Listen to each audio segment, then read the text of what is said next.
Garbėjai Kristui, sveiki prisijungę į Kūno teologiją paprastai. Tinklalaidė, kurioje remdamiesi išlaisvinančių Švento Jono Pauliaus II mokymu, per pokalbius gilinsimės į tikrąjį kūno, jo grožio ir paskirties supratimą. Su Kūno teologija susipažinsime tęstinai, kiekviena laida įves į sekančią, todėl kviečiame klausytis nuo pirmos laidos iki paskutinės nuosekliai dėl jūsų pačių geresnio suvokimo. Toliau kalbėsim apie masturbaciją ir pornografiją. Čia yra tie dalykai, kurie mus traukia, kaip tas noras pakasyti tai, kas niežti, ne? Jeigu tas yra lytinis potraukis ir žmogus nenori su juo. Lytinis potraukis ir geidulingumas, tas troškimas jį realizuoti, ir jeigu žmogus nenori su juo dirbti, o nori tiesiog kuo greičiau jo atsikratyti, tai atsiranda pagundos masturbacija ir pornografija, ir net abiems iš karto. Ir tai yra iš tikrųjų netinkamas ir žalingas mūsų lytiškumo naudojimas, kuris iš esmės yra grynas savanaudiškumas. Nes antras žmogus nedalyvauja, nebent kalbant apie pornografiją, kuri yra kitų žmonių išnaudojimas, bet gyvai nėra kito žmogaus. Nes tai, kas yra dovana kitam žmogui, kas yra skirta būti dovana, mes naudojame savo pasitenkinimui. Ir masturbacija siekiamas malonumas, kurį žmogus turi gauti iš savęs dovanojimo santuokiniame akte su savo sutuoktiniu, nėra nukreiptas nei į prokreaciją, nei į vienijimą, ne? Tai yra visiškai nesantuokinis aktas ir procesas. Bet tai iškreipia mūsų supratimo apie Dievą ir naikina nesavanaudiškos meilės troškimą. Tai ugdo mumise vartotojišką požiūrį į kitus žmones. Ir ne tik vaizduojant kitą žmogų ar žiūrint pornografiją, bet ir apskritai. Nes labai didelis pavojus su masturbacija ir pornografija yra tai, kad tai yra greitas pasiteikinimo gavimas. Tai reiškia, kad aš noriu dabar, aš kažką padarau ir aš tą gaunu pasitenkinimą. Ir žmogus tokiu būdu yra treniruojamas, kad jis turi pasitenkinimą gauti čia ir dabar. Ir reiškia, tokie dalykai kaip pasiaukojimas, kaip kas yra ne tik, kad kažkokia malonybė, malonumas, bet tai yra kaip tik nemalonu kartais, kai mes turim aukotis, ne? Arba dalykai, kuriuos reikia investuoti ilgalaikiai, kad būtų vaisiai, kurie ne iš karto pasirodo. Žmogus visą tai atmeta, nes jis jau taip save užprogramavo, kad jisai turi gauti čia dabar, staiga ant smūgio. Ir kitus žmonės jis tiesiog pradeda žiūrėti kaip į priemonę gauti pasitenkinimą. Nes jis pats suformavo savo tokią viziją, ne, savo tokį matymą. Čia iš savo istorijos galiu paliudyti, kad pats turėjau reikalus šitą nuodėmę masturbacijos. Ir kai atsirado mano gyvenime mergina, mano pana, tai į ją žiūrėjau grynai kaip į tą priemonę, tą įrankį, kuris gali man duoti to pasitenkinimo, tarsi to paties, bet net dar daugiau, nes čia kitas žmogus ir čia tarsi taip, kaip ir viskas turi būti. Ir aš prisimenu, jinai kartais vėluodavo atvažiuoti pas mane ir aš taip biškį pykau. Ir man atrodė ant paviršiaus, kad mažiau su ją laiko praleisiu, dėl to aš čia pykstu, ne? Ar dėl to, kad ten mėgstu punktualumą. Dabar žiūrint jau iš perspektyvos ir laiko, ir patirties, ir kūno teologijos žinių, aš suprantu, kad aš pykau dėl to, kad mažiau laiko bus tiesiog iš jos gauti to pasitenkinimo lytinio. Ir tai yra žiauru ir tai yra pasiekmė būtent tokių kabutėse treniruočių su masturbacija ir pornografija, kur ypač su pornografija, kur kiti žmonės yra sukurti mano malonumai, tokia vizija atsiranda, ir taip pat, kad aš tą malonumą turiu gauti čia ir dabar, ir kad kiti turi mano malonumai tarnauti, kur iš tikrųjų lytinis potraukis ir lytiniai santykiai Dievo plane buvo, kad aš noriu teikti malonumą kitam žmogui. Ir su masturbacija, tas procesas, kurį aš darau pats su savimi, ne vienas, tai yra šito lytinio potraukio nukreipimas į save, lytinio pasitenkinimo, kad viskas man, viskas dėl manęs. Vietoj to, kad tai būtų nukreipta į kitus, kad tai būtų, kaip mes jau minėjome, tarnystė, o ne iš reikalavimas, iš spaudimas, dar kažkas. Ir su laiku žmogus pradeda nusivilti dėl pornografijos ar masturbacijos, nes neduoda to pasitenkinimo, kaip jau kalbėjome apie erosą. Ir žmogus pradeda eiti vis toliau. Jam atrodo, kad viskas priklauso nuo kiekio arba kokybės. Tai čia prasideda arba daugiau pornografijos žiūrėjimų ir daugiau masturbacijos, arba kažkokie nauji būdai atrandami masturbacijos, kaip ten išgauti malonumų visokių. Ten, ko tik žmonės nepridaro. Ar ten, nežinau, kažkokius įrankius naudoja, ar ten net pradeda kažkokius raumenis specialius treniruoti, kad ten tam tikrų momentų juos įtempti ir iš to daugiau malonumų gauti. Žodžiu, ko tik žmogus nesugalvoja, kad iš to, kas nėra Dievas, išspausti maksimaliai malonumo, kiek gali duoti tik Dievas. Ne? Arba jeigu kalbam apie pornografiją, jinai tampa žiauresnė. Ten gali atsirasti smurtas, gali atsirasti, nežinau, ten daugiau žmonių kažkokios orgijos, gali atsirasti vien tos pačios lyties pornografija, gali gyvūnų atsirasti, tai gali tapti animacija ar dar kažkas. Žodžiu, žmogus jau bando viską, jam reikia vis pastoviai naujo ir kažko tokio grotesiškesnio, tokio kažkokio radikalaus labiau, kad tai jį vis labiau stebintų ir kad jis nebūtų kažkaip tą patį kad negautų vis to paties, nes tas pat jam jau atsibodo. Ir galiausiai žiauriai sužaloja po to. Taip. Po viso šito. Ir jau, manau, pereiti į santykius, kurie nežaloja jau, tai daug sunkiau tampa.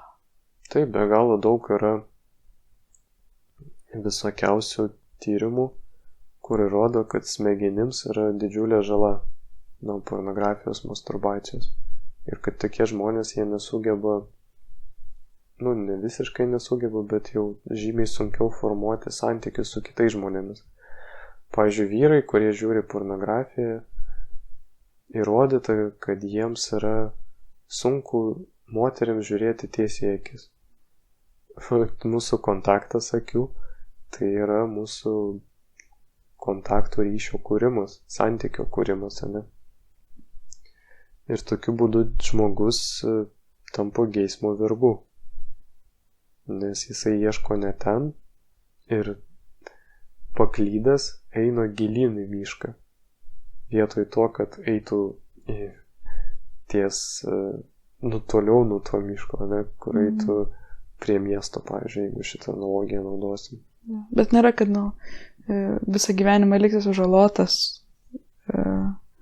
bet tam tikrą laiką tai bus labai sunku. Jo, čia yra nuodėmės pasiekmė ir ta visų nuodėmių pasiekmės, jos parodo, ant kiek nuodėmė yra baisi. Jeigu nuodėmės būtų be pasiekmių, mes jas darytume be galo, nes tada gali daryti, ką nori ir be pasiekmių. Tačiau Kristus teikia malonės, gydo žmonės ir jeigu žmogus jį priėmė, tai net su tais sunkiausiam reabilitacijom, išgijimais, jisai gali eiti susitvarkyti, gali tai priimti, gauti iš Kristaus net ir iš sunkiausių situacijų išsikapstyti, ne? Ir iš tikrųjų pasaulis mums primetė savo požiūrį į laisvę, o būtent tai, kad tai yra galimybė viskam sakyti taip. Nors iš tikrųjų laisvė yra gebėjimas sakyti ne. Aš esu laisvas pasirinkti bet ką, ne? Ir po pirmo pasirinkimo aš vis dar esu laisvas. Paimkim ten, nežinau, narkotikus ar dar kažką. Bet su kiekvienu švirkštu aš jau esu mažiau laisvas.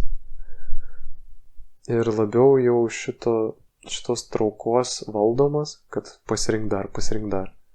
Ir geriausias testas mūsų laisvei, tai yra, ar aš galiu pasakyti ne, o ne tai, kad aš galiu pasakyti taip. Nu tai tu viskam gali taip pasakyti. Čia yra tiesa. Bet ar tu gali pasakyti ne?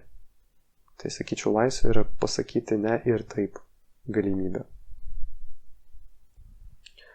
Ir žmogus yra laisvas tada, kai kontroliuoja savo troškimus, kai priima sprendimus, o ne atvirkščiai.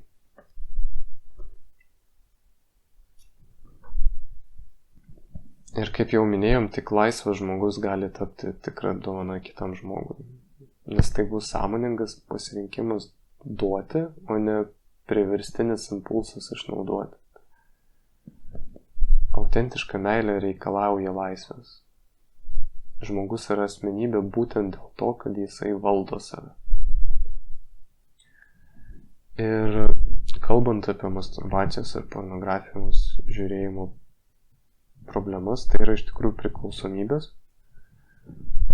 Mano tėtis tarnauja reabilitacijos centre ir su tokiom seksualiniam priklausomybėm irgi ateina žmonės ir čia reikalauja išgyjimo tikro.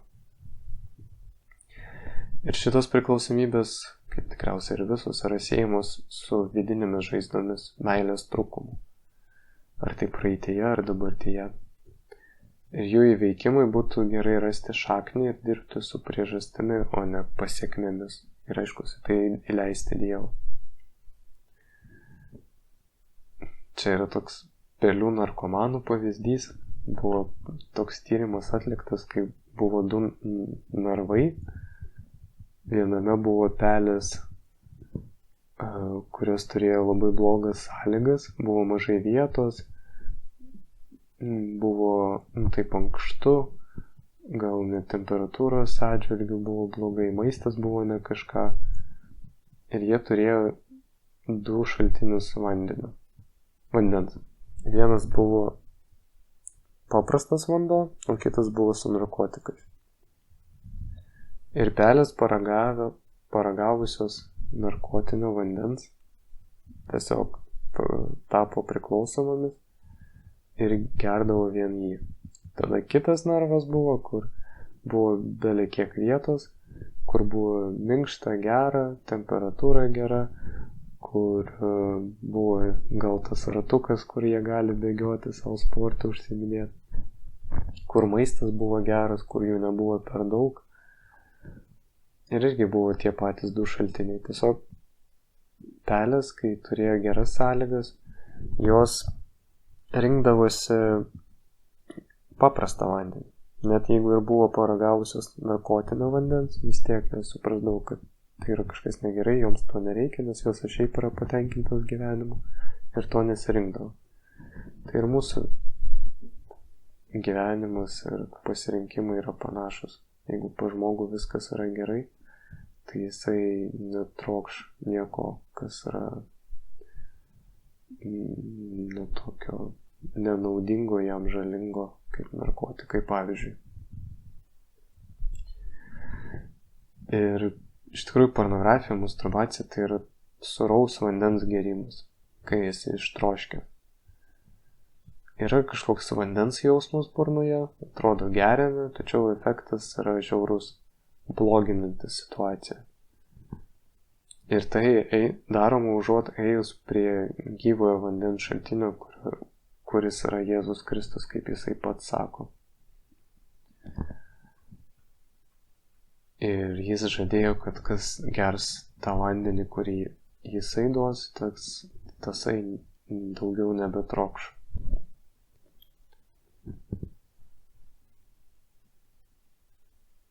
Ir kalbant dabar labiau apie pornografiją, tai kalbėjom, kad negali vyrai, jeigu per daug žiūri pornografijos, žiūrėti akis moteriams, bet ir taip pat pas jos pasąmoningai susidaro ryšys tarp lytinių santykių ir smurtavimo. Nes kas trečias vaizdo įrašas pornografinis turi smurto elementų. Ir tada gali atrodyti, kad susijaudintum, kad būtų geras ar malonus lytinis aktas, būtinai reikia smurtavimo. Ir tai gali tapti seksualinių nusikaltimų priežastimi, nes vyrai tai atrodo normaliai ir taip pat jisai tą matė pornografijoje ir kiti ten normaliai reaguoja, nes jie aktoriai ir jie susitarė taip. Ir dėl to žmogus neabejoja, kad tai realybėje taip normaliai reaguos. Čia kalbu apie vyrus, bet čia gali būti ir moters taip pat atvejais.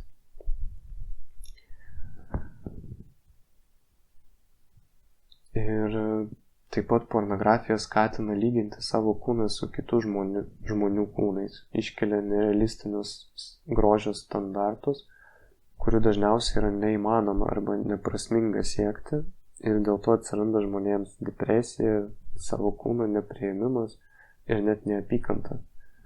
Žiūrint į aktorius ir jų reakcijas, gali atrodyti, kad jų suvaidinti malonumai ir gebėjimas susijaudinti ir sujaudinti kitą bei patį žiūrovą priklauso nuo jų išvaizdos ir visiškai nepriklauso nuo santykių tarp tų žmonių. Ir tokiu būdu formuojasi ir nuomonė, kad, pavyzdžiui, santuoka nėra būtina. Ir apskritai, kad gilus ryšys kažkoks, kažkiek bendrystė nėra visiškai būtina ir kad tą malonumą galima šiaip sau gauti. Tai tiek apie šitas dvi problemas. Šiaip ieškant pagalbos su pornografijos problema, tai yra įvairių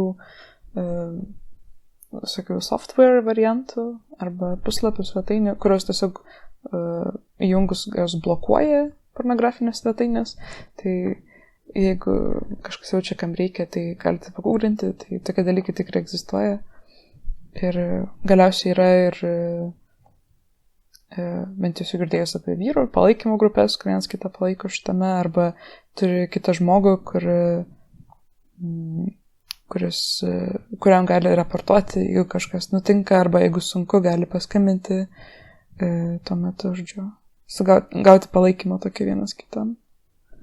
Taip, šitas turėjimas tokio partnerio, draugo, su kuriuo galiu pasitarti, angliškai vadinasi accountability partner, gali paguglinti. Taip pat jisai yra naudojamas tokioj programai Covenant Eyes. Ir yra kiti šaltiniai, pavyzdžiui, Coming Clean, Strive 21, Chastity.com. Jie tinka ir vyrams, ir moteriams, nors tikriausiai ten pagrindė vyrams, bet ir moteriams tiks. O jeigu moteriams, tai yra grinai moteriams skirta tarnystė, vadinasi Magdala Ministries. Ten, kiek žinau, daug paslaugų yra mokamos, bet jų podcastas, pavyzdžiui, yra nemokamas. Tai galite tikrai pasinaudoti.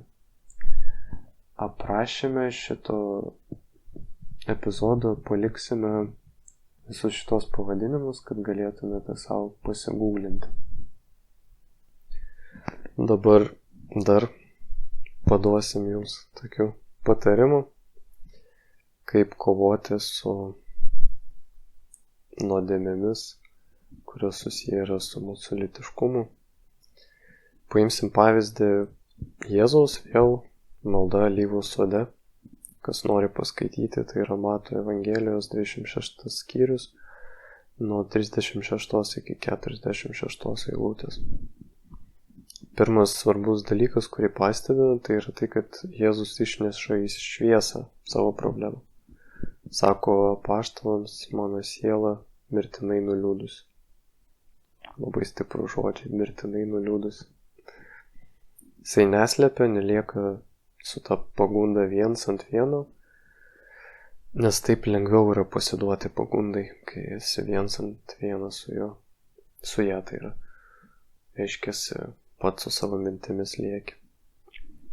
Jis ieško palaikymo apaštaluose, sako, likite čia ir pabudėkite kartu su manimi. Ieško paramos, prašo jos padėti nešti jam šią naštą, ne? Tai čia, ką kalbėjome apie accountability person.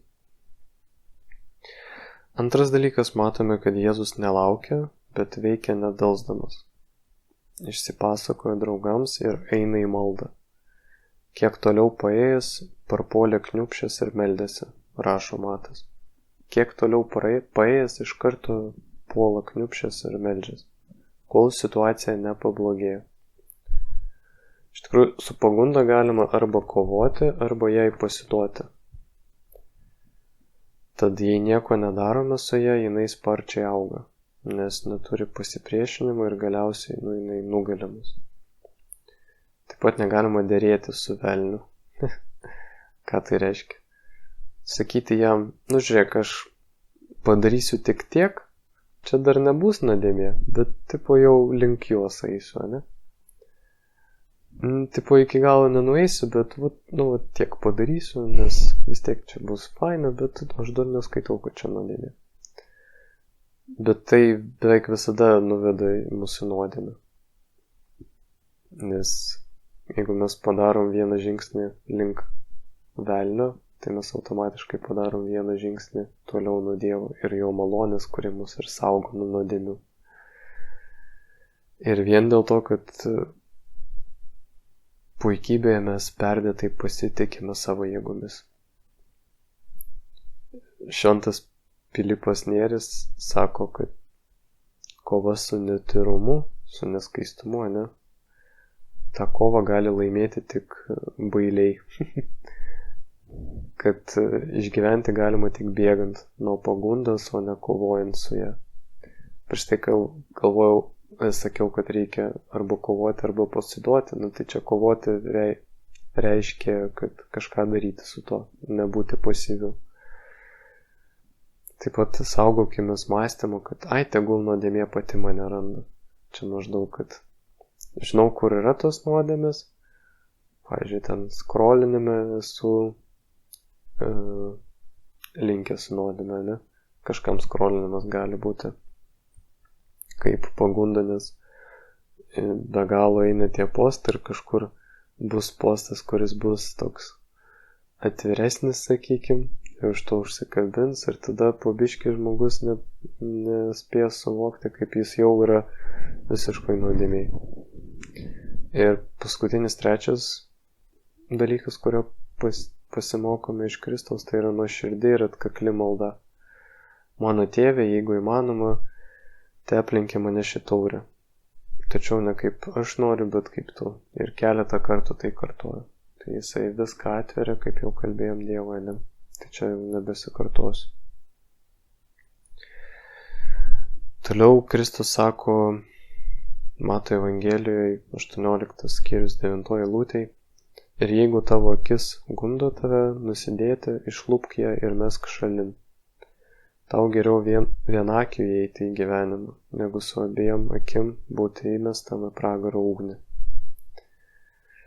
Čia aiškus nėra apie tai, kad reikia ten išlupti savo akį.